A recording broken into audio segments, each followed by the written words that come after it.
السلام عليكم ورحمة الله وبركاته. إن الحمد لله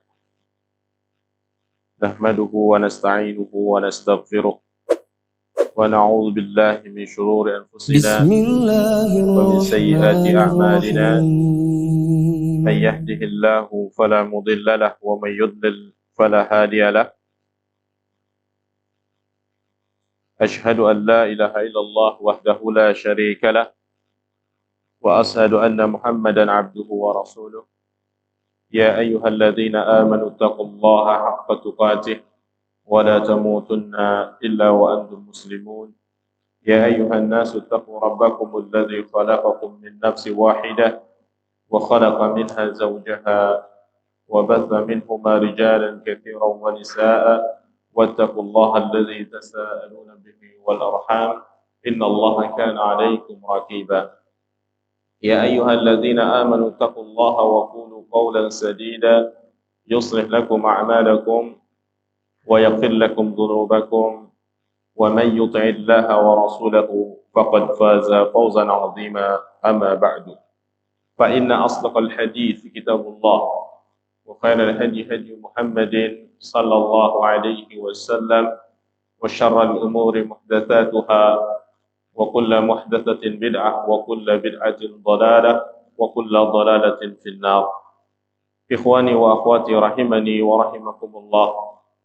Alhamdulillah, kita bersyukur kepada Allah Subhanahu wa taala karena di pagi yang berbahagia ini Allah masih memberikan kepada kita karunia, taufik dan hidayahnya sehingga kita masih berada di dalam ketaatan kepadanya.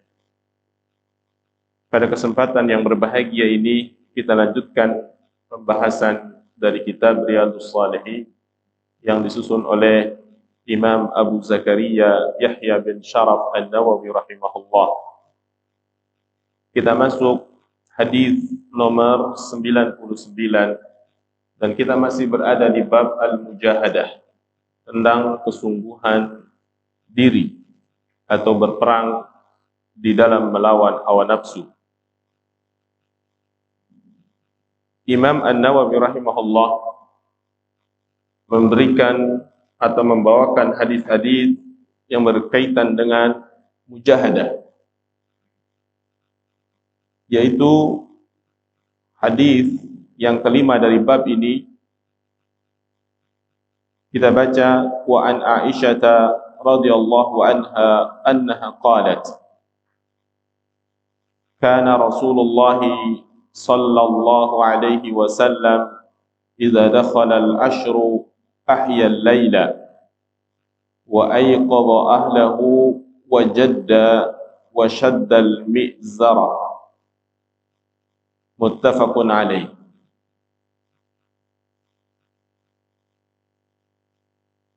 Yaitu dari Aisyah, semoga Allah meridhai beliau, bahwasanya beliau berkata, Rasulullah sallallahu alaihi wasallam dahulu idza dakhala al-ashru, apabila masuk al-ashru 10 terakhir di bulan Ramadan, ahya al-laila, dia menghidupkan malam, wa ayqadha ahlahu, dan dia membangunkan keluarganya, wa jadda, dan dia bersungguh-sungguh, wa shaddal mi'zara, dan dia mengencangkan sarungnya. Muttafaqun alaih. Hadis ini diriwayatkan oleh Imam Bukhari dan Imam Muslim. Imam Bukhari rahimahullah membawakan hadis ini di dalam kitab Fadlu Lailatul Qadri, yaitu tentang keutamaan malam Lailatul Qadar, dari bab al-amal fil ashril awal min Ramadan, yaitu bab tentang beramal di 10 terakhir di bulan Ramadan. Ikhwan fiddin rahimani wa rahimakumullah, ini merupakan contoh bagaimana mujahadahnya Rasul sallallahu alaihi wasallam di dalam beribadah, dan beliau merupakan suri tauladan kita di antaranya di dalam beribadah. Beliau sallallahu alaihi wasallam, ya, dalam hadis ini dikatakan, ya, syadda mi'zar, yaitu mengencangkan mi'zar. Mi'zar di dalam bahasa Arab, ya, maksudnya, ya, mi'zar ini artinya sarung. Ya, ini kinayah, ya, seperti kita menyingsingkan lengan baju. Nah, begitu. Maksudnya bukan mengikat secara fisik sarungnya, begitu, bukan. Tapi maksudnya di sini adalah, ya, i'tizalun nisa, yaitu pada 10 terakhir bulan Ramadan beliau i'tikaf dan meninggalkan istri-istrinya. Meninggalkan, ya, berhubungan dengan istri-istrinya. Dan makna ini juga sebagaimana dikatakan oleh Abdul Razzaq dari Ats-Tsauri, Imam Tsauri, ya, secara bahasa sebagaimana perkataan orang Arab, qaumun idza harabu shaddu ma'azirahum 'anil nisa'i walau batat bi'atharin, yaitu suatu kaum apabila dia berperang, maka mereka mengencangkan sarung-sarung mereka, ya, dari perempuan, meskipun mereka melewati malam dengan perempuan-perempuan dalam keadaan suci. Maksudnya ini secara bahasa, ya, karena memang demikian maknanya. Al-mi'zar maknanya adalah meninggalkan para wanita, artinya istri-istrinya. Sebagaimana juga di dalam Al-Quran Allah Subhanahu wa ta'ala menggambarkan dan memerintahkan kepada orang yang beriktikaf, wala tubashiruhunna wa antum akifuna fil masajid. Janganlah engkau, ya, mendatangi, bercumbu dengan istri-istri sedangkan kamu dalam keadaan beriktikaf di dalam masjid. Dan Nabi SAW demikian, ya, ibadahnya beliau pada 10 terakhir di bulan Ramadan ini meningkat, ya. Kemudian juga makna yang lain daripada al-mi'zar, ya, sarung, di sini maknanya adalah sebagaimana dikatakan oleh Imam Al-Khattabi, maksudnya di dalamnya adalah Nabi itu semangat di dalam beribadah.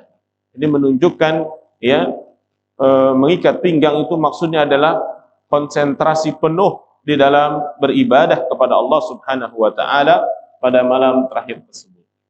Kemudian Nabi SAW dalam hadis ini dikatakan ahya laila, yaitu menghidupkan malam. Maksudnya malam 10 terakhir di bulan Ramadan. Dan beliau begadang, tidak tidur, ya, menghidupkan malam tersebut dengan ketaatan kepada Allah Subhanahu wa ta'ala. Kenapa disebut menghidupkan malam? Karena orang yang tidur dikatakan akhul maut, saudaranya kematian. Jadi orang yang tidur disebut mati. Nah, maka orang yang bangun disebut hidup. Maka dia menghidupkan malam, maksud dia tidak tidur, ya, tidak tidur, menghidupkan malam tersebut bil ibadah, dengan beribadah, ya. Sebagaimana firman Allah Subhanahu wa ta'ala, la taj'alu buyutakum qubura, janganlah kalian menjadikan rumah-rumah kalian sebagai kuburan. Maksudnya adalah rumah itu sebagai kuburan itu maksudnya apa? Di antara maknanya adalah bahwasanya kuburan itu tempat orang mati. Jangan kamu jadikan kuburanmu seperti orang mati, isinya cuma tidur aja. Nah, begitu, ya. Maka Nabi SAW di 10 terakhir di bulan Ramadan beliau menggiatkan ibadah, menghidupkan malam dengan beribadah kepada Allah Subhanahu wa ta'ala. Dari sini kita bisa mengambil kesimpulan bahwasanya bagaimana salat malamnya Rasul, bagaimana ibadahnya Rasul sallallahu alaihi wasallam di dalam qiyamul lail. Maka jika kita melihat hadis yang sebelumnya bahwasanya Rasul sallallahu alaihi wasallam itu menghidupkan malam, ya, dengan beribadah sampai pecah-pecah kakinya, ya, sebagaimana hadis yang telah kita bahas pada pertemuan yang lalu, ya. Dan Rasul sallallahu alaihi wasallam itu beribadah di sepanjang malam-malam harinya dia melakukan salat lebih dari setengah malam. Ini yang pertama. Yang kedua, Rasul Shallallahu Alaihi Wasallam beribadah itu setengah daripada malamnya. Jadi malam dibagi dua, setengahnya untuk tidur, setengahnya untuk beribadah. Kemudian terkadang Nabi kita yang mulia alaihi salatu wassalam beribadah sepertiganya dari malam tersebut. Jadi malam dibagi tiga. Dan ketika pada malam bulan Ramadan, khususnya 10 terakhir di bulan Ramadan, beliau meningkatkan ibadahnya sampai full seluruh malam. Maksudnya dia dari awal malam setelah salat Isya ya beribadah kepada Allah Subhanahu wa taala dan tidak tidur. Dan ini gambaran bagaimana tahajud qiyamul lailnya Nabi kita yang mulia alaihi salatu wassalam. Bagaimana ijtihad mereka, beliau, bagaimana kesungguhan beliau di dalam beribadah kepada Allah Subhanahu wa taala. Ya. Kemudian ayaqadha ahlahu, Nabi juga tidak beribadah sendirian pada malam 10 terakhir di bulan Ramadan. Tetapi dia juga membangunkan keluarganya. Maksudnya membangunkan untuk salat, untuk beribadah kepada Allah Subhanahu wa taala. Ya. Dan demikianlah seorang mukmin tidak beribadah sendirian. Tidak melakukan kebaikan sendirian, melainkan dia mengajak minimal keluarganya. Karena Allah Subhanahu wa taala berfirman, "Wa'mur ahlaka bis-shalah wastabir 'alaiha." Dan perintahkan keluargamu untuk salat wastabir 'alaiha, dan bersabarlah di dalam memerintahkan salat tersebut. Karena terkadang anak kita enggan, keluarga kita malas dan seterusnya, ya, maka kita bersabar dalam menghadapi ya tantangan tersebut. Kemudian juga Allah Subhanahu wa taala berfirman, "Qu anfusakum wa ahlikum nara." Jagalah diri kalian dan keluargamu, bukan hanya dirimu, tapi keluargamu yang di bawah tanggunganmu dari api neraka. Jadi orang yang bijak, seorang muslim yang baik, yaitu dia ya harus meliputi kebaikan bukan hanya pada dirinya, melainkan kepada orang yang dekat dengannya, yakni keluarganya. Dan Rasul Shallallahu Alaihi Wasallam demikian membangunkan keluarganya untuk beribadah, terutama pada 10 terakhir di bulan Ramadan. Maka di dalam hadis ini ya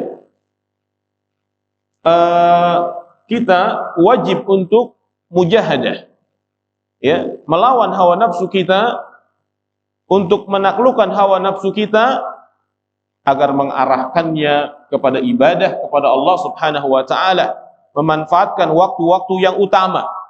Ya, kita harus mengetahui waktu-waktu yang utama yang di dalamnya kita beribadah kepada Allah Subhanahu wa taala dan menghabiskannya untuk taat kepada Allah Subhanahu wa taala. Dan tahajudnya Rasulullah sallallahu alaihi wasallam ya itu merupakan tahajud yang terbaik. Sebagaimana juga beliau menjelaskan salat malamnya Nabi Daud merupakan salat malam yang dicintai oleh Allah dan Rasulnya. Sebagaimana dikatakan ya, yang diriwayatkan dari Abdullah bin Amr bin As, semoga Allah meridhoi keduanya, bahwasanya Rasul sallallahu alaihi wasallam bersabda, "Ahabbus shalah ila Allah salatu Daud." Yang paling aku cintai ya, atau yang paling dicintai oleh Allah Subhanahu wa taala bentuk salat, ya, salat sunnah. Maksudnya salat sunnah yaitu salat qiyamul lail atau salat tahajud, dan ini merupakan salat yang paling utama setelah salat fardu. Adalah salatnya Nabi Daud. Bagaimana salatnya Nabi Daud? Yanamu nisful lail, ya, Nabi Daud itu tidur nisful lail, setengah daripada malam. Jadi malam dibagi dua, malam itu dimulai dari maghrib ya sampai terbit fajar, kira-kira dibagi dua, setengahnya Nabi kita yang mulia alaihi salatu wassalam dan Nabi Daud itu tidur ya di awal malam, setengah di awal malam dia tidur. Wa yaqumu thuluthu, dan dia bangun di sepertiganya, di sepertiga malam ya. Apa maksudnya bangun beribadah? Sepertiga dari malam tersebut dia gunakan untuk ibadah. Wa yanamu sudusuhu, kemudian 1/6-nya dia gunakan untuk tidur lagi. Ya, tidur lagi. Wa yasumu sauman yauman wa yuftiru yauman, dan begitu juga dengan puasanya. Puasa Nabi Daud, puasa 1 hari, berbuka satu hari. Inilah ibadah yang dicintai atau yang paling dicintai oleh Allah Subhanahu wa taala. Jadi, bagaimana kita menerapkan qiyamul lail? Yang terbaik adalah kita tidur lebih dahulu di awal, kemudian kita bangun di 1/3 atau kita gunakan 1/3 malamnya, ya. Kemudian setelah itu kita tidur kembali sedikit untuk menyiapkan diri di dalam sholat fajar atau sholat subuh.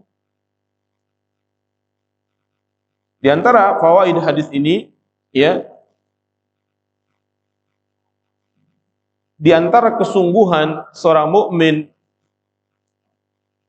di dalam mujahadah, yaitu memanfaatkan waktu-waktu yang utama. Memanfaatkan waktu-waktu yang utama.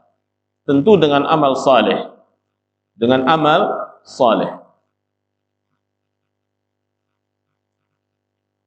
Dan dari sini kita bisa mengetahui bahwasanya keutamaan salat yang paling utama yaitu setelah salat fardu adalah salat al-lail. Khususnya 10 terakhir di bulan Ramadan. Maka para nabi, para sahabat dan orang-orang saleh, mereka adalah orang-orang yang mendapatkan kelezatan iman, sehingga mereka meskipun fisiknya letih, lelah, tapi ketika merasakan lezatnya iman, ya, akan menghilangkan kelezatan dunia atau mengalahkan kelezatan dunia. Karena kelezatan amal saleh ini berbeda dengan kelezatan dunia. Kelezatan dunia bila dibandingkan dengan kelezatan akhir, ada dengan kelezatan dunia ibadah atau amal saleh, yaitu amal saleh kelezatannya ini murni, ya. Adapun kelezatan dunia biasanya diawali atau diakhiri dengan keletihan. Ya, ini kelezatan dunia. Meskipun ada kelezatan dunia, apalagi kelezatan yang berkaitan dengan sesuatu yang haram, ya, maka penuh dengan keletihan dan kesusahan. Adapun, ya, kelezatan amal saleh, maka ini kelezatan yang murni.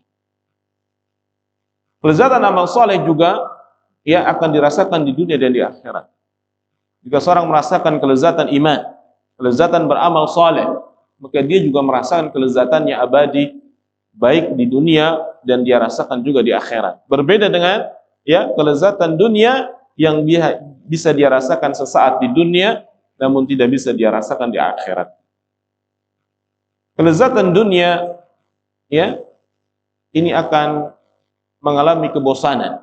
Selezat-lezatnya dunia, ya, akan mengalami kebosanan. Adapun jika seorang dikaruniai kelezatan amal saleh, ya, maka dia tidak akan pernah bosan selama amal yang dilakukannya adalah sesuai dengan Al-Quran dan As-Sunnah. Dan apabila seseorang cuma mengejar, ya, kelezatan dunia saja, sesuatu yang haram, ya, bagian-bagian daripada dunia, maka dia akan kehilangan daripada kelezatan akhirat. Oleh karena itu, ya, yang harus kita kejar adalah kelezatan amal saleh, yaitu kelezatan akhirat bila dibandingkan dengan kelezatan dunia. Kemudian ikhwan fiddin rahimani wa rahimakumullah, hadis berikutnya yaitu hadis nomor 100. Hadis yang diriwayatkan dari Abu Hurairah radhiyallahu anhu qala, dari Abu Hurairah semoga Allah meridai beliau, qala, dia berkata, qala Rasulullah sallallahu alaihi wasallam, Rasulullah sallallahu alaihi wasallam bersabda, al-mu'minul qawiyyu khairun wa ahabbu ila Allah minal mu'minid dha'if wa fi kullin khairun ihris ala ma yanfa'uka wasta'in billah wa la ta'jiz. Wa in asabaka syai'un fala taqul law anni fa'altu kana kadza wa kadza. Walakin qul qaddarallahu wa ma syaa'a fa'ala fa inna law taftahu 'amal asy-syaitan. Rawahu Muslim. Al-mu'minul qawi, kata Nabi sallallahu alaihi wasallam, seorang mukmin yang kuat, khairun, lebih baik, wa habbu ilallah minal mu'minid dhaif, dan lebih dicintai oleh Allah daripada orang mukmin yang lemah. Wa fi kullin khairun, dan pada setiap hal tersebut baik. Maksudnya seorang mukmin yang kuat maupun orang mukmin yang lemah itu baik. Ya, keduanya baik. Karena bila dinisbatkan dengan ya orang-orang kafir, dia masih mukmin. Akan tetapi al-qawi khairun, orang yang mukmin kuat lebih baik dan lebih dicintai oleh Allah dibandingkan dengan mukmin yang lemah. Kemudian Nabi memberikan wasiat kepada kita di dalam masalah ini, ihris ala ma yanfa'u. Kata Nabi, semangatlah terhadap sesuatu yang bermanfaat kepadamu. Wasta'in billah wala ta'jiz, dan mintalah pertolongan kepada Allah dan janganlah kamu lemah. Wa in asabaka syai'un, jika kamu tertimpa sesuatu, ya, maksudnya sesuatu yang tidak kalian inginkan atau tidak sesuai dengan harapan, fala taqul, janganlah kamu mengatakan law anni fa'altu kana kadza wa kadza, seandainya aku melakukan niscaya akan demikian dan demikian. Mengandai. Ya, walakin, akan tetapi, qul, katakan, qaddarallahu wa ma syaa fa'ala, yaitu kita mengatakan Allah yang telah menakdirkan hal tersebut dan Dia yang menghendaki dan telah melakukan hal tersebut. Fa inna law taftahu amal syaitan, karena sesungguhnya law, pengandaian, kalau saja aku demikian pasti akan begini, seandainya aku begini pasti akan begini, ya. Sesungguhnya pengandaian itu law taftahu amal syaitan, yang akan membuka ya tipu daya syaitan.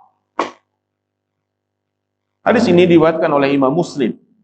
Ya, beliau Imam Muslim rahimahullah membawakan dalam kitab Sahih Muslim, dalam kitab Qadar, dalam kitab tentang masalah takdir. Ya. Bab fil amri bil quwwah wa tarkil ajzi wal isti'anah billah wa tafwidil al-maqadir lillah, yaitu bab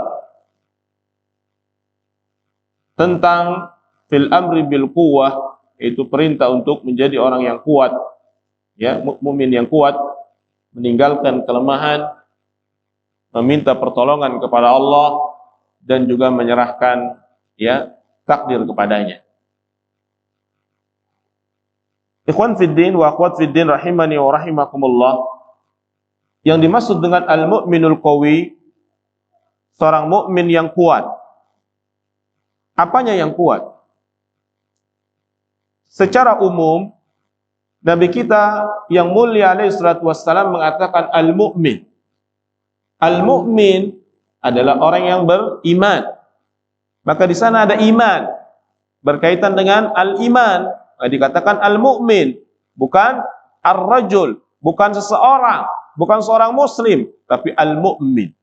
Berarti Yang diinginkan kuat di sini adalah kuat di dalam masalah iman. Al-mu'minul qawi. Jadi orang yang kuat di dalam keimanannya, ya, khairun, lebih baik, wa ahabbu ilallah, dan lebih dicintai oleh Allah, minal mu'minid dhaif, daripada orang yang memiliki iman yang lemah. Ya, karena orang yang memiliki iman yang kuat, ya, keimanan tersebut, ya, akan mengantarkan kepadanya dapat melakukan kewajiban-kewajiban Allah, atau dia mampu melakukan amalan-amalan sunnah. Jadi bukan hanya fisiknya saja yang kuat, tapi yang dimaksud dengan hadis ini, yang diinginkan oleh Rasul sallallahu alaihi wasallam adalah iman. Ya, meskipun para ulama menjelaskan masuk di dalamnya seorang mukmin yang kuat secara fisik jika fisiknya digunakan untuk beribadah, jika digunakan untuk berkaitan dengan menguatkan iman. Adapun hanya fisik saja, ya, jika hanya digunakan hanya untuk kemaksiatan, ya, atau tidak digunakan untuk beribadah kepada Allah, maka tidak ada pengaruh dan nilainya di sisi Allah Subhanahu wa taala. Demikian juga orang yang kuat, seorang mukmin yang kuat, apanya? Ekonominya. Jika dilihat dari ekonomi, tentu jika keuangannya digunakan untuk, ya, kemaslahatan kaum muslimin. Demikian juga makna-makna yang khusus lainnya. Adapun secara umum yang dimaksud dengan kuat di sini adalah kuat secara iman. Karena berapa banyak orang yang fisiknya lemah, ya, bahkan mereka sakit, tapi mereka mampu hadir di dalam pengajian, mereka hadir, ya, datang memenuhi panggilan Allah, salat berjamaah 5 waktu, ya. Namun berapa banyak orang yang fisiknya kuat, olahragawan, fisiknya prima, tapi tidak kuat melangkahkan kakinya untuk ke masjid salat berjamaah. Ya, jadi bukan patokan daripada fisik, melainkan iman. Ya, maka iman, orang yang memiliki iman yang kuat tentu lebih baik dan lebih dicintai oleh Allah Subhanahu wa taala. Dan Nabi mengatakan wa fi kullin khairun. Orang yang lemah maupun yang baik, meskipun di situ, ya, ada perbedaan, tapi kata Nabi baik. Karena apa? Karena masih beriman pada Allah Subhanahu wa taala, ya, bila dibandingkan dengan orang-orang kafir. Ya, ini juga menunjukkan bahwasanya iman itu at-tafawut, bertingkat-tingkat. Ada yang kuat, ada yang kurang kuat, ada yang lemah imannya. Kemudian, ya, Nabi kita mewasiatkan kepada kita, ihris ala ma yanfa'u, yaitu semangatlah terhadap sesuatu yang bermanfaat. Bermanfaat buatmu di dalam urusan dunia maupun dalam urusan akhirat, ya. Jadi kita disuruh bersemangat kepada sesuatu yang bermanfaat, bukan kepada sesuatu yang tidak ada faedahnya. Karena Nabi sallallahu alaihi wasallam bersabda, min husni islamil mar'i tarkuhu ma la ya'ni. Termasuk atau di antara bagusnya Islam seseorang adalah dia, ya, meninggalkan sesuatu yang tidak bermanfaat buat dirinya. Maka seorang mukmin, ya, diwasiatkan oleh Nabi untuk semangat dalam sesuatu hal yang bermanfaat, baik bermanfaat dalam urusan akhirat maupun bermanfaat dalam urusan dunia.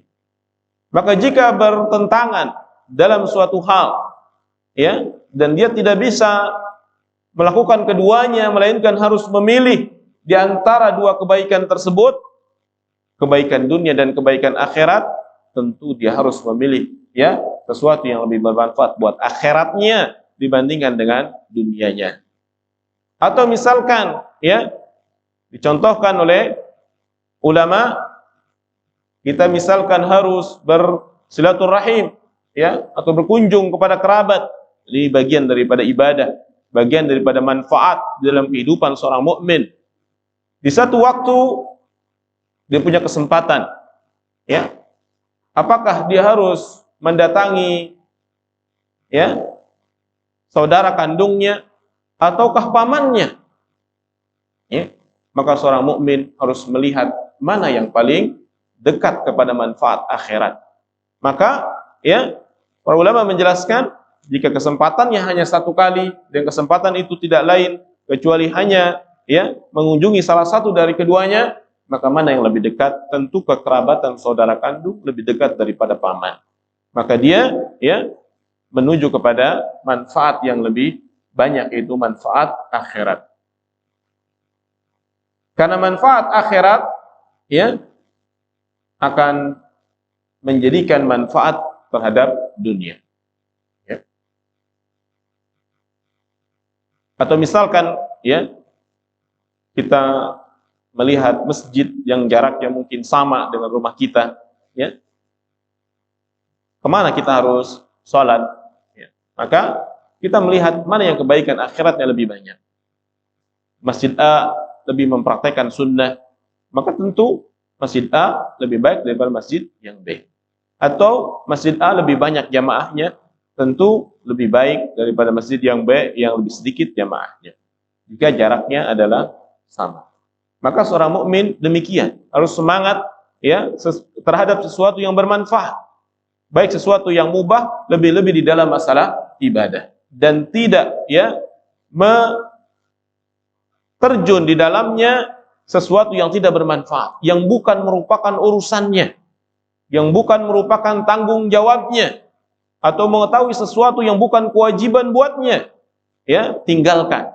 Fokus kepada sesuatu yang bermanfaat dirinya, ya, baik masalah urusan akhirat maupun di dalam masalah urusan dunia. Ya, ini wasiat Nabi Shallallahu Alaihi Wasallam. Kemudian apa?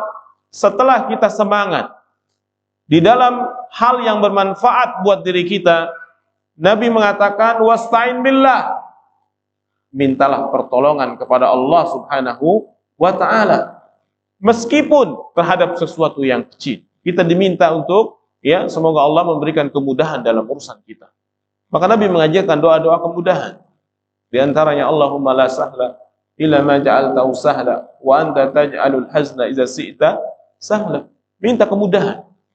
Selalu meminta kepada Allah meskipun dalam urusan yang kecil, meskipun dalam urusan yang sepele, karena pada hakikatnya tidak ada kemudahan kecuali Allah yang memberikan kemudahan. Tidak ada sesuatu yang sulit kecuali Allah memberikan kesulitannya. Bahkan Nabi SAW mengatakan, yas'alu ahadukum rabbahu hajatahu kullaha. Mintalah, atau seyogianya seseorang di antara kalian meminta kepada Rabbnya kebutuhannya semuanya. Minta kepada Allah semuanya, ya, sampai dikatakan sama Nabi, hatta yas'ala shis'ana lihi idzan qata'a. Sampai-sampai seorang mukmin itu meminta kepada Allah dalam masalah tali sendal jika talinya itu putus. Minta, gantungkan, ya, permohonan kita kepada Allah Subhanahu wa Ta'ala. Ini gambaran agar kita tidak sombong, agar kita tidak takabur, bahwa ibadah, kemudahan yang kita raih, ya, bukan lantaran dari diri kita, melainkan kemudahan dari Allah Subhanahu wa Ta'ala. Libatkan Allah di dalam amal-amal kita.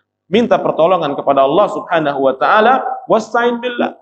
Ya, ini Nabi mengajarkan, ya, mintalah pertolongan kepada Allah meskipun pada sesuatu hal yang menurut kita hal yang remeh dan yang kecil. Ya, latih diri kita untuk meminta kepada Allah agar kita tidak menjadi orang-orang yang takabur, yang sombong, mengandalkan, membanggakan, ya, ujub terhadap diri dan amal kita. Ya, bahkan meremehkan orang lain, ya, di dalam masalah ibadah. Maka ini tidak boleh, tidak boleh, ya, karena kita bersyukur, ya, dimudahkan oleh Allah Subhanahu wa Ta'ala. Bahkan seorang mukmin jika melihat bala, ujian terhadap mukmin yang lainnya, ya, baik itu ujian masalah dunia maupun ujian dalam masalah akhirat, dia futur misalkan, ya, maka seorang mukmin itu mengatakan alhamdulillahilladzi, ya, aku bersyukur kepada Allah, ya, yang tidak menimpakan bala kepadaku. Ya, artinya menimpakan bala kepada mereka bukan berarti senang, tapi dia mensyukuri kepada dirinya. Ya, alhamdulillahilladzi mimma btalaka, ya, dari sesuatu yang tidak menimpa dirinya.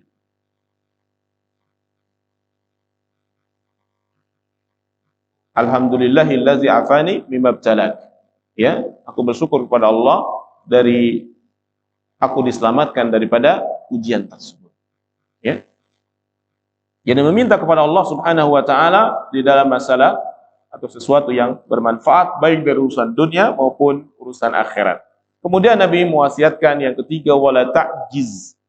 Jika kita sudah semangat, kemudian kita berdoa kepada Allah, wala ta'jiz. Janganlah kamu lemah. Maksudnya lemah, ya, istamir, lanjutkan. Istimrar, istiqomahkan, ya. Di dalam amal, jangan terlambat, jangan malas-malasan, ya. Ketika kita sudah memulai suatu amal, ya, terkadang amal itu membutuhkan waktu yang panjang, ya. Menuntut ilmu misalkan, ya, kita memulai menuntut ilmu, tapi di tengah menuntut ilmu kita malas, ya, kita terlambat, ya, malas-malasan, maka ini masuk di dalam hadis Nabi, wala tahjiz, jangan kamu lemah, ya. Perbaharui, jangan lemah. Terkadang amal tersebut membutuhkan kesungguhan, maka kita kendor, ya. Nabi yang mengatakan, Nabi yang mewasiatkan, wala ta'jiz, jangan kamu lemah, ya. Begitu. Dan jangan juga kita tertipu dengan, ya, masalah-masalah yang lainnya, sehingga kita tidak fokus, sehingga kita memalingkan amal tersebut kepada amal yang lain. Kemudian Nabi Shallallahu Alaihi Wasallam juga memberikan solusi setelah kita semangat, kemudian kita berdoa kepada Allah dan kita berusaha untuk istiqomah padanya dalam kebaikan tersebut. Wa in asabaka syai'un fala taqul, jika ternyata kalian atau kamu ditimpa sesuatu, maksudnya sesuatu yang tidak sesuai dengan harapan, ya, qadarullah, ya, kita pingin ke tempat sesuatu tapi qadarullah, sudah kita semangat, kita berdoa, kemudian gagal, ya, fala taqul, kata Nabi, janganlah kamu mengatakan seandainya aku tadi jalan sini, tentu nggak ditutup jalannya, tentu nggak ada masalah seperti ini. Seandainya aku naik mobil ini atau tidak naik kendaraan ini, tentu aku tidak akan celaka, dan seterusnya dan seterusnya. Maka ini tidak boleh, ya. Demikian seorang mukmin. Fala taqul, jangan kamu mengatakan seandainya aku tadi begini dan begitu, ya, tentu tidak akan demikian dan demikian. Ya. Ya. Jadi nggak boleh demikian. Karena apa yang kita inginkan belum tentu sesuai dengan apa yang Allah kehendaki. Wallahu ghalibun ala amri walakin aktsarun nasi la ya'lamun. Dan Allah Subhanahu wa taala yang menyelimuti seluruh urusan. Dia yang, ya, menakdirkannya. Walakin aktsarun nasi la ya'lamun. Akan tapi kebanyakan manusia tidak mengetahuinya. Ya, misalkan kita sudah berusaha, ya, umroh misalkan, ya, sudah berangkat, ya, sudah bertawakal, sudah menyiapkan segala sesuatunya, berdoa kepada Allah, ya, ternyata qadarullah, ya, di tes PCR ternyata, ya, corona, nggak bisa berangkat, ya, hilang kesempatan hari ini. Tapi semuanya jangan dikatakan seandainya tadi nggak PCR, seandainya tadi saya minum ini dan minum itu. Tidak demikian seorang mukmin, ya, karena itu sudah takdir Allah Subhanahu wa ta'ala. Jangan dia mengatakan lau, seandainya, ya. Tetapi Nabi mengatakan walakin qul, akan tetapi jika terjadi hal demikian, tentu setelah kita melewati, pertama kita semangat dalam sesuatu yang bermanfaat, kedua kita berdoa kepada Allah dimudahkan urusan tersebut karena ini merupakan kebaikan, kemudian kita tidak lemah ya. Kemudian Allah menakdirkan hal yang lain, maka katakan qul qaddarallahu wa ma syaa fa'ala. Katakan Allah telah menakdirkannya. Wa ma syaa fa'ala. Apa yang dia kehendaki akan dia lakukan. Ya.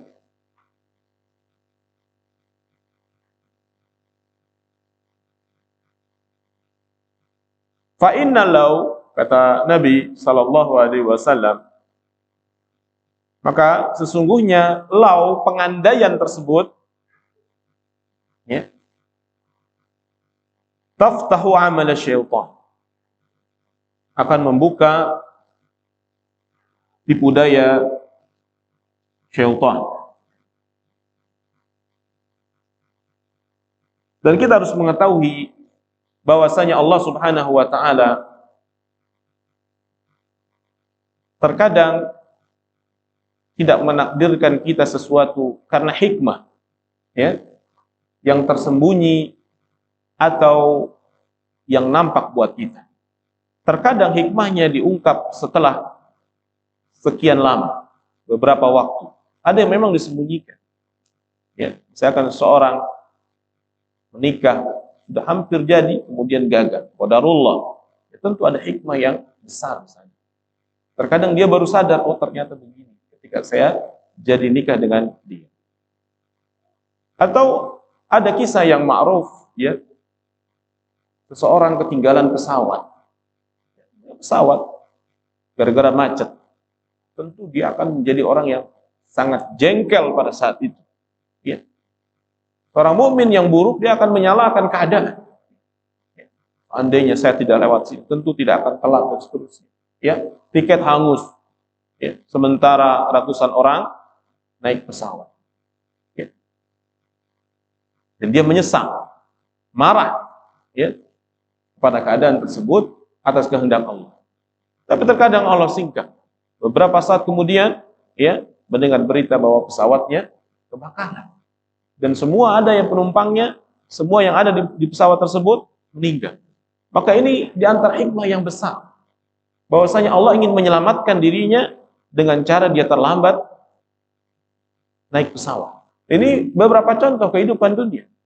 Demikian juga dalam kehidupan kita mungkin hal ini terjadi. Ya.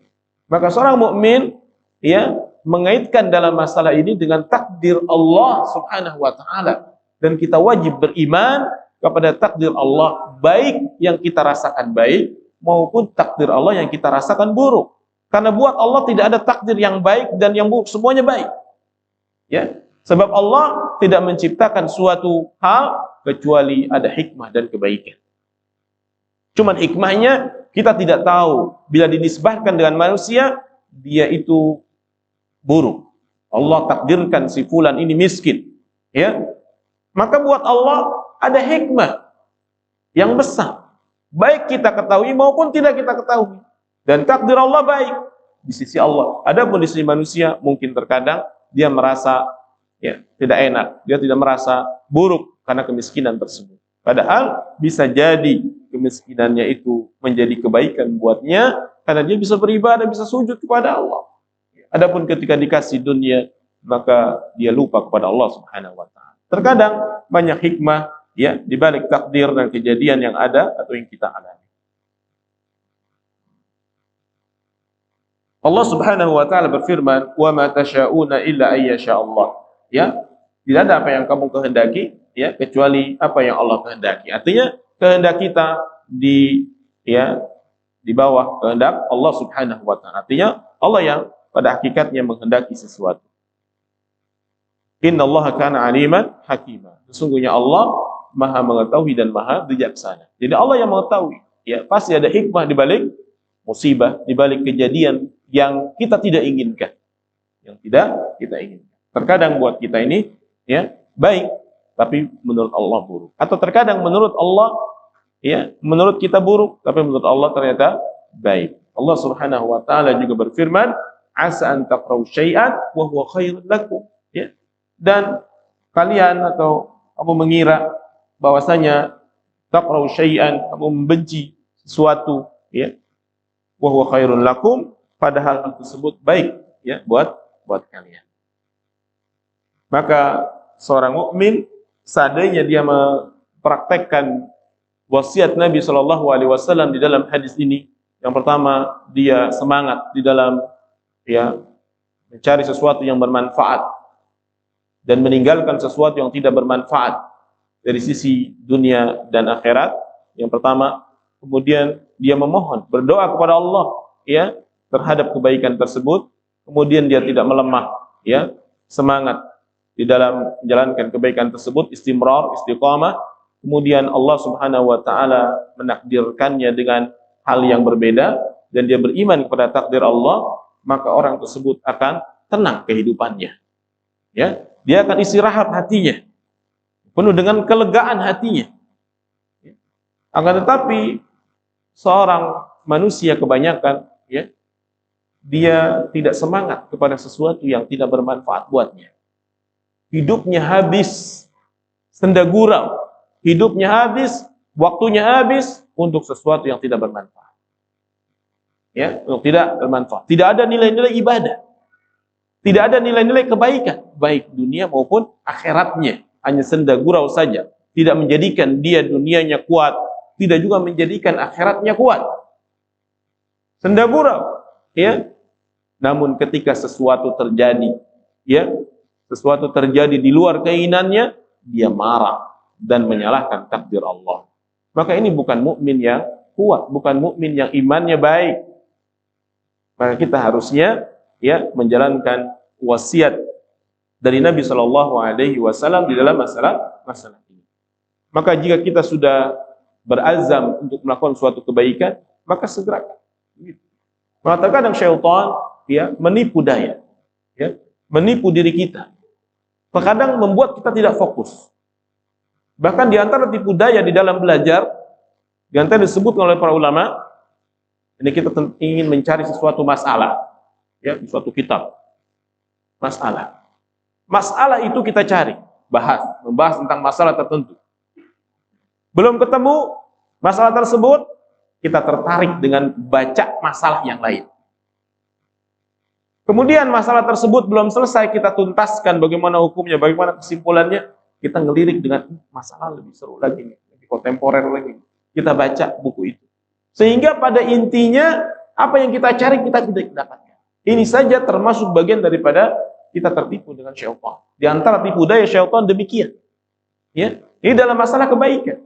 Atau mungkin kita ingin mencari sesuatu yang kita butuhkan di internet, ya. Tapi kita terpancing dengan kata-kata yang ada di situ, kita ngeklik di situ, kemudian kita larut dengan bacaan tersebut, ya. Maka kita tidak sampai kepada hal yang kita cari. Belum sampai selesai kita tertarik lagi, atau kita tidak fokus. Maka ini juga bagian daripada wala ta'jiz. Ya. Demikian.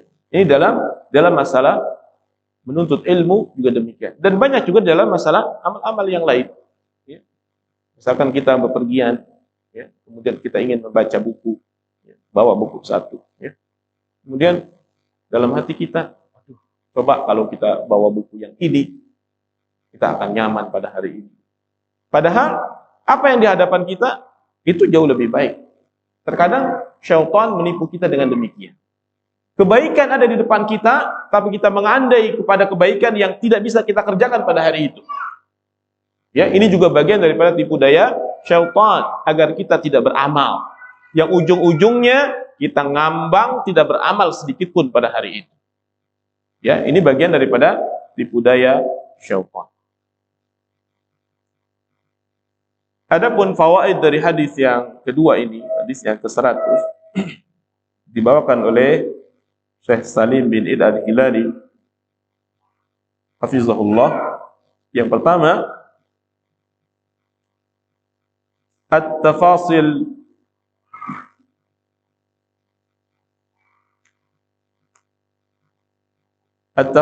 ahli iman, yaitu berbeda ahlul iman fi imanihim wa in ishtaraku fi aslih, yaitu orang yang beriman dengan keimanan itu berbeda-beda.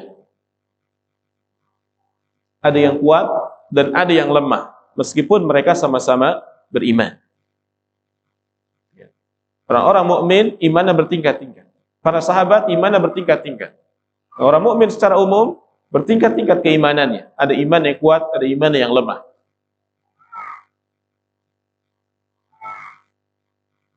Kemudian yang kedua, al-imanu qaulun wa amal. Iman itu bukan hanya ikrar di dalam hati, bukan hanya mengakui, tapi juga dibuktikan dengan amal, dibuktikan dengan qaul, perkataan. Maka iman itu qaulun wa amal, bukan i'tiqad saja, tapi dibuktikan dengan amal. Maka iman tersebut yazidu wa yanqus bil ma'siyah. Dia itu bisa bertambah bil ta'ah, dengan ketaatan, iman itu naik dengan amal taat.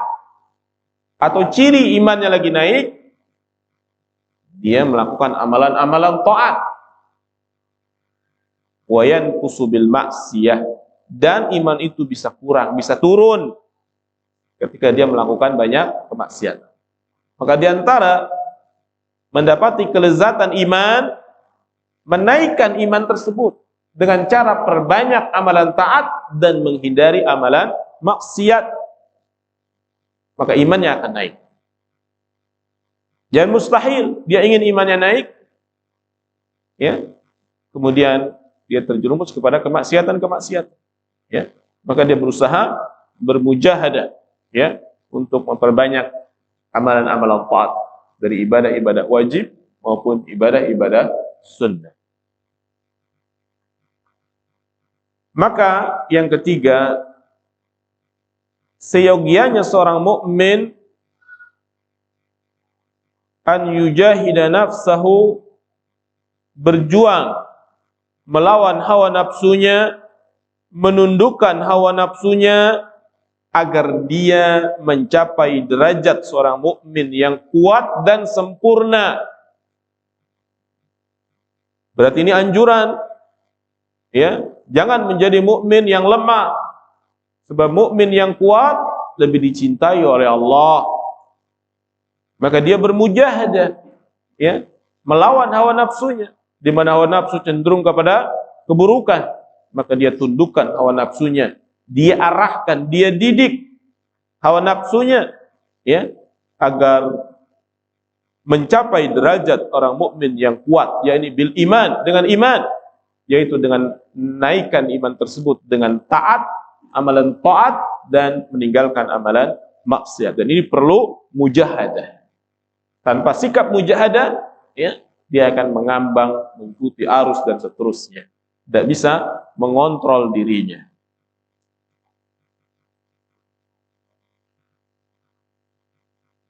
Kemudian, ya, berikutnya fawaid atau pelajaran yang bisa kita ambil dari hadis ini. Hadis ini merupakan anjuran, ya, untuk menjadi seorang mukmin yang kuat, baik secara umum maupun secara khusus. Secara umum, makna hadis ini adalah, ya, al-iman, imannya. Adapun juga bisa juga makna kuat secara badannya atau hal-hal yang lain. Jadi kita berlomba dalam masalah ini, ya.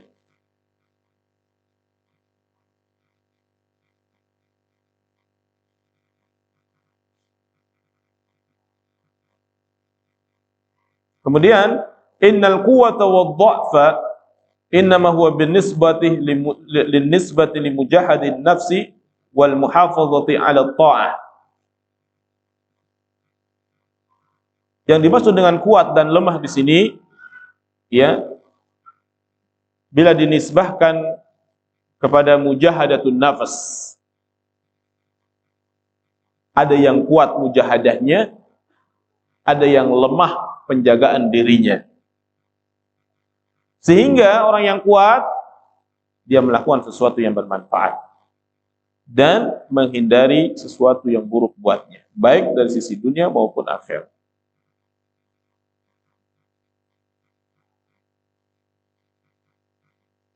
Maka pelajaran selanjutnya, wajib atas seorang manusia an yahrisa ala ma fihi naf'ahu wa bi khassatin ma yata'allaq bi imani. Wajib atas seorang manusia untuk semangat.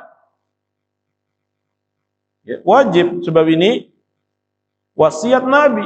Nabi yang memerintahkan. Ya, bukan hanya motivasi-motivasi saja. Ya, sehingga kita ketika semangat dalam melakukan amal, ini bagian daripada ibadah. Menghadirkan sikap semangat, ini bagian dari ibadah. Karena kita melaksanakan wasiat Rasul. Rasul yang mengatakan, ihris, semangatlah kamu. Maka wajib bagi seorang mukmin ya mengamalkan apa yang diperintahkan oleh Nabi kita yang mulia alaihi salatu wassalam. Dan ada nilai ibadah ketika kita semangat. Terus ya, jangan berhenti untuk beramal. Kata Allah Subhanahu wa taala, "Fa idza faragta fansab." Idza intahaita minal amal, ittajih ilal amalil akhar. Jika kamu telah selesai pada suatu amal, maka lanjutkan kepada amal berikutnya. Jangan kosong, ya. Terus kapan istirahat? Nah, istirahat itu bagian daripada amal. Bukan berarti tidak boleh beristirahat, karena Nabi tidur, ya. Nabi juga berbuka, ya. Nabi bersenang-senang dengan keluarganya. Tapi itu dijadikan bantalan, dijadikan jeda, ya, agar kita semangat lagi dalam beribadah berikutnya. Bukan larut dalam kesenangan dunia. Karena yang kita diperintahkan, faiza faragta fansab. Apakah apabila kamu telah selesai melakukan suatu amal, jangan lalai, jangan terbuai, persiapkan amal berikutnya. Ya, meskipun kita harus tidur dulu, ya, karena tidur itu bagian daripada mempersiapkan amal. Istirahat, ya, hal-hal yang mubah boleh. Ya. Tapi tetap, ya, kita punya azam, punya niat untuk melakukan amal berikutnya. Ini sikap seorang mukmin, ya, untuk semangat dalam sesuatu yang bermanfaat. Baik dunia, lebih-lebih urusan akhirat, apalagi berkaitan dengan iman. Ya. Kemudian Nabi memberikan petunjuk, ya, irsyadu ila dawa, petunjuk, ya, berupa obat apabila kita menghadapi takdir Allah, ya. Terkadang takdir Allah menyesakkan dada, ya. Memang demikian. Maka seorang mukmin ketika mendapatkan musibah, keadaannya terbagi menjadi 4. Ada yang menolak takdir Allah, dia marah, ya. Ini tingkatan yang tidak boleh. Dia marah, ya, terhadap takdir Allah, tidak terima, ya, dengan meratap, menunjukkan kemarahan. Maka ini tidak boleh, seorang mukmin demikian. Yang kedua, ketika menghadapi musibah, seorang mukmin ini sabar. Sabar ini maknanya al-habsu, ya, seperti orang di penjara, seperti orang yang dipasung, ya, gatal ditahan, ya, panas ditahan, pedih ditahan, tapi dia tidak memberontak. Ya, meskipun hatinya bergemuruh, tapi dia tahan. Ya, ini namanya sabar. Sabar itu nggak enak, karena dia ingin berontak, tapi dia sabar. Namanya sabar. Ya, seperti dia di penjara. Dan ini dibolehkan, ini dianjurkan. Ya, dibolehkan. Minimal batasan yang kedua, yaitu sabar. Adapun yang lebih baik daripada sabar adalah dia ar-ridha. Ketika menghadapi suatu musibah, kadang musibah ini, takdir Allah ini, ya, tidak diinginkan oleh umumnya manusia. Maka orang yang ketiga ini dia ridha. Dia ridha, rela, lapang dadanya, tidak merasa terpenjara dengan musibah ini. Dia menerima, ridha. Keputusan Allah dia ridha. Tidak ada kesempitan dalam dadanya. Karena dia tahu keutamaan sabar, dia tahu iman kepada takdir Allah. Tingkatan yang ketiga, ini baik, bagus, ya. Dan tingkatan para nabi yang keempat, yaitu dia bersyukur ketika mendapatkan musibah. Mendapatkan musibah dia bersyukur, ya. Karena pada hakikatnya musibah itu, ya, menghapus kebaikan. Jika seorang mukmin memahami ini cara Allah secara gratis, ya, di dalam mengampuni dosanya tanpa dia beristighfar. Ketika dia sabar, ya, maka dia mendapatkan kebaikan yang jauh lebih baik, ya, daripada hilangnya bagian daripada dunia musibahnya. Maka Allah ganti, ya, ini diantara rahmatnya Allah Subhanahu wa taala. Dunia ini titipan dari Allah.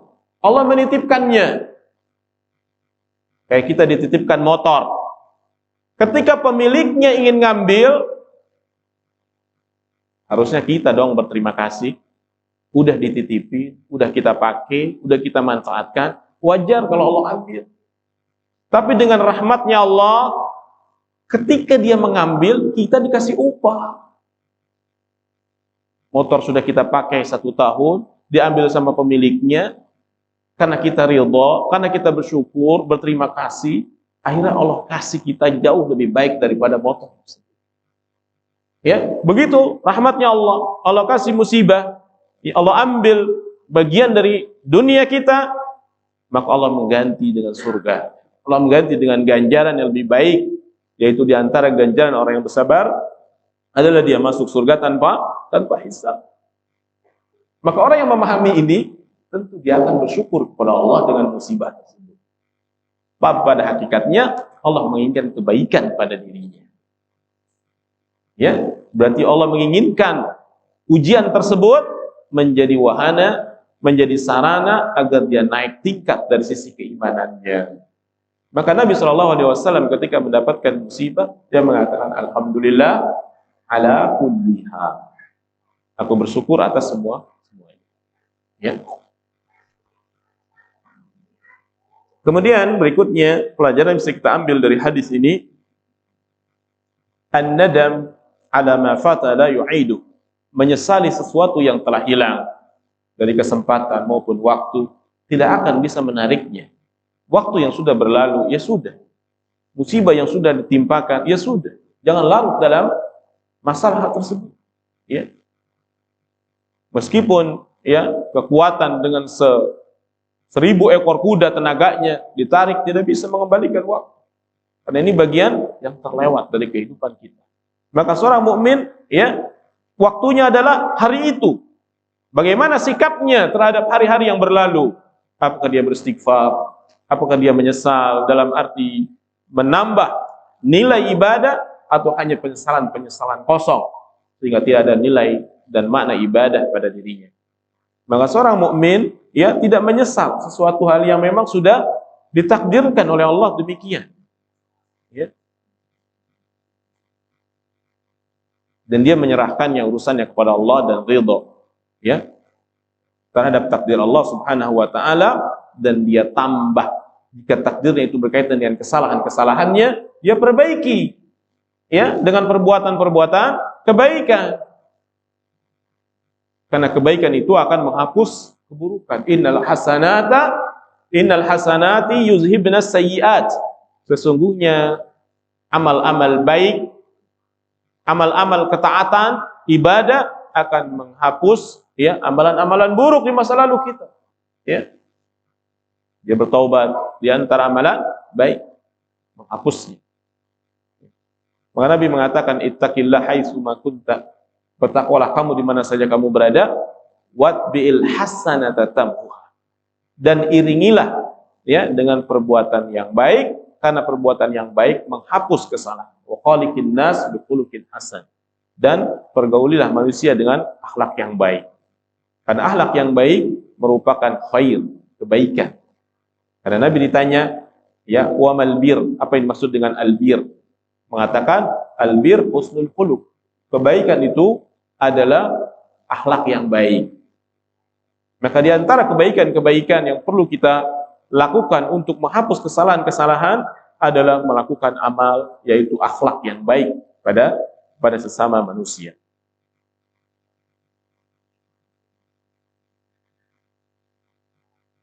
Ya, dan penyesalan-penyesalan yang seperti digambarkan tadi, ya, itu hanya menambah tipu daya syaitan untuk merusak hatinya, dan ini bagian dari tipu daya syaitan. Ya, seandainya anak saya masih hidup, seandainya ya mobil saya tidak hilang, seandainya saya tidak kecelakaan, ya, penyesalan-penyesalan demikian, ya, seandainya, maka ini masuk di dalamnya tipu daya syaitan yang terus membuat hatinya sedih, dan pada ujung-ujungnya dia lalai daripada beribadah kepada Allah Subhanahu wa taala. Maka sikap ini lebih-lebih dari psikologi, ya, lebih-lebih dari ahli psikologi. Ini Nabi yang mulia alaihi salatu wassalam yang mewasiatkan kepada kita agar hidup kita baik, agar hidup kita tenang. Karena terkadang kita tertimpa dengan ujian yang berat, ya, maka Nabi memberikan solusinya, yaitu jangan menyesal, itu takdir Allah, terima. Karena jika kita terus menyesali hal tersebut, musibah tersebut yang di luar kemampuan kita, maka masuk di dalamnya tipu daya syaitan. Dan syaitan, ya, memainkan hatinya, membuatnya sedih, membuatnya menyesal, atau membuatnya tidak semangat di dalam melakukan amal kebaikan. Kemudian yang terakhir, ya, dari hadis ini, yaitu kita diwajibkan beriman kepada takdir, ya, beriman kepada takdir. Tidaklah apa yang terjadi pada diri kita melainkan sudah ditulis di Lauhul Mahfuz, ya, sudah ditulis di Lauhul Mahfuz, ya, 50.000 tahun sebelum penciptaan langit dan bumi sudah ada tulisan. Allah tidak sengaja, ya, sudah ditulis, ya, ini takdir namanya. Kemudian apa yang menimpa kita dari musibah maupun apapun, ya, dari takdir Allah, kecuali Allah telah mengetahuinya. Tidak ada suatu kejadian terhadap diri kita yang Allah tidak mengetahuinya. Ya, al-ilmu, Allah mengetahuinya. Kemudian tidak ada sesuatu, ya, kejadian kecuali Allah menghendakinya. Ya, Allah menghendaki. Ya. Al-irada, al-masyiah, Allah berkehendak. Ya, ini diantara cara kita beriman kepada takdir, yaitu yakin bahwasanya apa yang terjadi telah ditulis di Lauhul Mahfuz. Allah telah mengetahuinya dan tidak akan terjadi kecuali karena kehendak dari Allah Subhanahu wa taala. Jadi wajib kita beriman kepada takdir, baik takdir itu baik menurut kita maupun takdir itu buruk menurut kita. Meskipun tadi sudah saya jelaskan, tidak ada takdir di sisi Allah itu yang buruk. Semuanya bagi Allah adalah baik. Allah menciptakan iblis itu baik, banyak hikmah. Allah menciptakan dosa, kesalahan, ya, itu kan hikmah agar manusia beristighfar kepada Allah. Dan Allah menginginkan istighfar tersebut.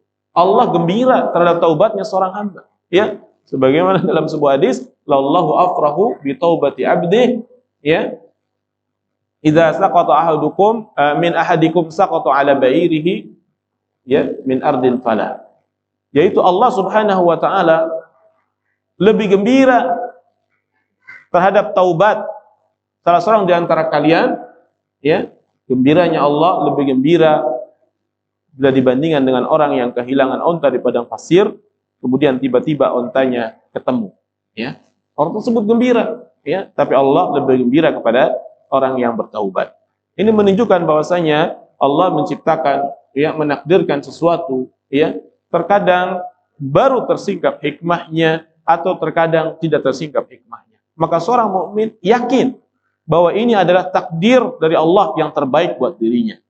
Allah bukan tidak tahu, Allah bukan tidak sengaja, Allah bukan melalaikan kita, tapi tentu ada hikmah yang besar terhadap musibah, takdir, kejadian yang menimpa diri kita. Maka beriman kepada takdir membuat kita tenang. Beriman kepada takdir membuat kita semangat. Ya, para sahabat beriman kepada takdir, mereka bukan malah lemah, tapi malah semangat di dalam beribadah kepada Allah Subhanahu wa taala. Mungkin ini yang bisa saya jelaskan dua buah hadis, yaitu hadis nomor 99 dan hadis nomor 100. Insyaallah kita akan lanjutkan ya hadis-hadis yang lainnya di kesempatan yang lain insyaallah taala. Kita tutup pembahasan ini dengan doa kafaratul majlis. Subhanakallahumma wa bihamdika asyhadu an la ilaha illa anta astaghfiruka wa atubu ilaik. Assalamualaikum warahmatullahi wabarakatuh. Ya.